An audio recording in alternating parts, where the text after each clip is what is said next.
नमस्कार, आपने देखना शुरू कर दिया है द एंगल और मैं हूं आपके साथ छवि अवस्थी। चलिए सबसे पहले नजर डालते हैं आज की सुर्खियों पर। पुरी में भगवान जगन्नाथ की रथ यात्रा की नहीं टूटेगी सैकड़ों साल की परंपरा, सुप्रीम कोर्ट ने शर्तों के साथ दी इजाजत। कोरोना के खिलाफ महाअभियान की मुख्यमंत्री अशोक गहलोत ने की डिजिटल लॉन्चिंग। पूर्व प्रधानमंत्री इंदिरा गांधी के नाम पर इंदिरा रसोई की घोषणा। मकवा विधायक बलवान पूनिया पार्टी से 1 वर्ष के लिए निलंबित, पार्टी ने दिया कारण बताओ नोटिस। प्रदेश के बेरोजगारों के लिए खुशखबरी, आरपीएससी करा सकती है जुलाई अंत या अगस्त में परीक्षाएं, आयोग में कैलेंडर को लेकर मंथन जारी। जगन्नाथपुरी की रथ यात्रा को लेकर लगातार बवाल उठ रहा था, लेकिन अब सुप्रीम कोर्ट ने इस रथ यात्रा को इजाजत दे दी है। लेकिन कहा है कि ये रथ यात्रा सिर्फ जगन्नाथपुरी में ही निकलेगी, उड़ीसा के किसी अन्य भाग में इस तरह की यात्रा नहीं निकाली जाएगी। केंद्र सरकार ने याचिका दायर कर कहा कि श्रद्धालुओं को शामिल किए बिना यात्रा निकाली जा सकती है। सरकार की ओर से सॉलिसिटर जनरल तुषार मेहता ने कहा कि रथ यात्रा करोड़ों लोगों की आस्था का मामला है। भगवान जगन्नाथ कल बाहर नहीं आ पाए तो फिर 12 साल तक नहीं निकल पाएंगे, क्योंकि रथ यात्रा की यही परंपरा है। सॉलिसिटर जनरल ने कहा कि 1 दिन का कर्फ्यू लगाकर यात्रा निकाली जा सकती है। ओडिशा सरकार ने इसका समर्थन किया था कि कुछ शर्तों के साथ आयोजन हो सकता है। दोस्तों, दिल्ली इन दिनों कोरोना का हॉट स्पॉट बना हुआ है, लेकिन अब दिल्ली के मुख्यमंत्री अरविंद केजरीवाल ने दावा किया है कि कोरोना की स्थिति में कुछ नियंत्रण आ रहा है। आज ही एक डिजिटल प्रेस कॉन्फ्रेंसिंग के जरिए अरविंद केजरीवाल ने स्पष्ट किया कि दिल्ली में अभी 25,000 कोरोना के एक्टिव केस हैं। 33,000 लोग ठीक होकर अपने घर जा चुके हैं। सीएम ने कहा कि आज से ठीक 1 हफ्ता पहले दिल्ली में 24,000 एक्टिव केस थे और 1 हफ्ते में केवल 1,000 एक्टिव केस बढ़े हैं। इसका मतलब यह है कि जितने लोग बीमार हुए उतने ही लोग ठीक हुए। मुख्यमंत्री ने कहा कि हमने पिछले दिनों में टेस्टिंग 3 गुना से भी ज्यादा बढ़ा दी है। उन्होंने कहा कि बीच में कुछ लोगों को अपना टेस्ट कराने में दिक्कत आ रही थी, लेकिन मैं समझता हूं कि अब दिक्कत नहीं आ रही है। दोस्तों, चीन और भारत के विवाद पर लगातार आरोप प्रत्यारोप का दौर जारी है। पहले प्रधानमंत्री को पूर्व प्रधानमंत्री मनमोहन सिंह ने सलाह दे डाली थी, लेकिन अब बीजेपी के राष्ट्रीय अध्यक्ष जेपी नड्डा ने खुद मनमोहन सिंह को सलाह दे डाली है और कहा है कि वो सैनिकों का अपमान ना करें। नड्डा ने कहा कि वे निश्चित रूप से कई विषयों पर अपने ज्ञान को साझा कर सकते हैं, लेकिन प्रधानमंत्री कार्यालय की जिम्मेदारियां उनमें से एक नहीं है। साथ ही कहा कि मनमोहन सिंह उसी पार्टी से हैं जिसने हजारों किलोमीटर जमीन चीन को सौंपी। भाजपा के राष्ट्रीय अध्यक्ष ने कहा कि डॉक्टर मनमोहन सिंह उसी पार्टी से संबंध रखते हैं जिसने भारतीय क्षेत्र के 43,000 किलोमीटर से अधिक हिस्से का चीनी लोगों के सामने समर्पण कर दिया। यूपीए के वर्षों के दौरान रणनीतिक और क्षेत्रीय समर्पण को बिना किसी लड़ाई के खारिज कर दिया गया। जेपी नड्डा ने कहा, प्रिय डॉक्टर सिंह और कांग्रेस पार्टी, कृपया हमारी सेनाओं का बार बार अपमान ना करें और उनकी वीरता पर सवाल उठाना बंद करें। देश के पहले कोरोना जागरूकता अभियान की शुरुआत राजस्थान से की गई है और इसकी आज virtual launching CM Ashok Gehlot ने की। सीएम अशोक गहलोत ने इस दौरान कहा कि कोरोना काल में राजस्थान की जनता ने सरकार का भरपूर सहयोग किया है। राजधानी जयपुर में सीएम आवास से हुई कोरोना जागरूकता अभियान की इस वर्चुअल लॉन्चिंग में 11,500 पंचायतें वीसी से जुड़ी। जन जागरूकता की थीम खुद के स्वास्थ्य का खुद ख्याल रखना ही कोरोना से बचने का मुख्य उपाय है रखी गई। वीसी में सभी मंत्री, CS dB Gupta, core group के अफसर, सभी कलेक्टर, पंचायत स्तर तक के कर्मचारी और जनप्रतिनिधि जुड़े। सीएम ने इस मौके पर जन जागरूकता के मास्टर पोस्टर का लोकार्पण किया।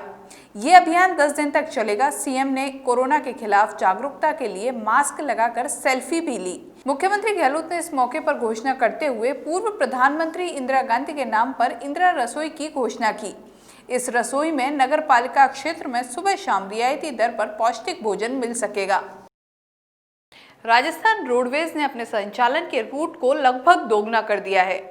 अब लगभग 844 रूट पर रोडवेज की बसें चलाई जा रही हैं। अभी तक रोडवेज बसें करीब 430 रूट पर 1050 ट्रिप लगा रही थी। इसे बढ़ाकर लगभग दोगुना कर दिया गया है। ये रोडवेज की क्षमता का करीब 40% है। नए रूट्स को लेकर रोडवेज मुख्यालय में पिछले सप्ताह लगातार एक्सरसाइज की जा रही थी। रोडवेज का दावा है कि रूट्स का निर्धारण सर्वे और यात्रियों की मांग के अनुरूप किया जा रहा है। सबसे ज्यादा नए रूट्स सीकर और भरतपुर जोन को दिए गए हैं।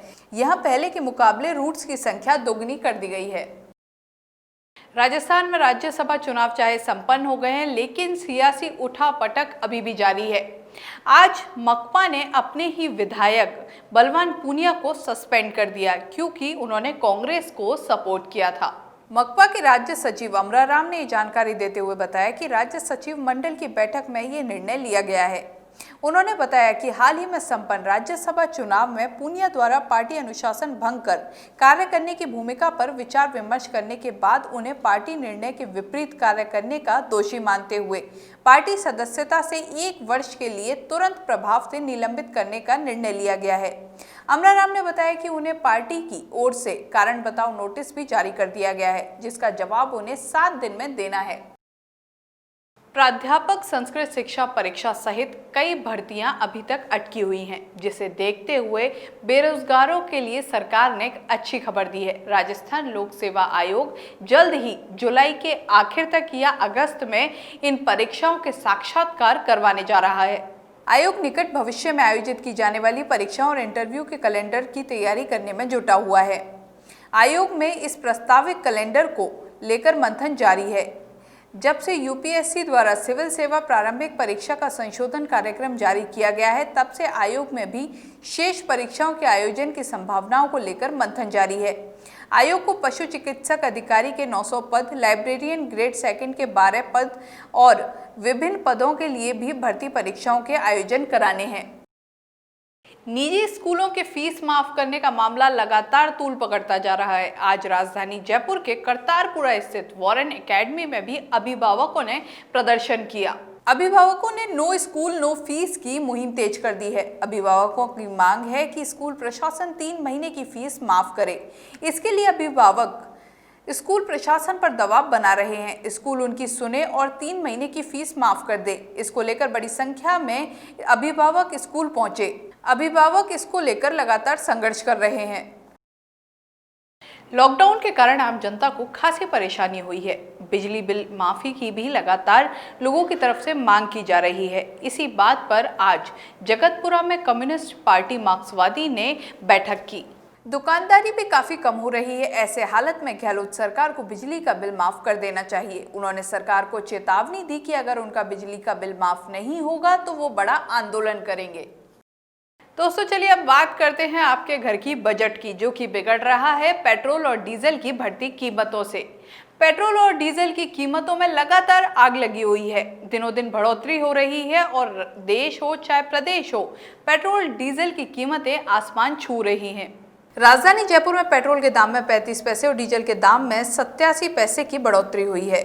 ऐसे में अब राजधानी जयपुर में पेट्रोल 86 रुपये 67 पैसे प्रति लीटर पहुंच गया है। वहीं डीजल 79 रुपये 69 पैसे प्रति लीटर पहुंच गया है। प्रदेश में पिछले 16 दिन में पेट्रोल 8 रुपये 87 पैसे महंगा हो गया है। वहीं डीजल भी 9 रुपये 29 पैसे चढ़कर रिकॉर्ड स्तर पर पहुंच गया है।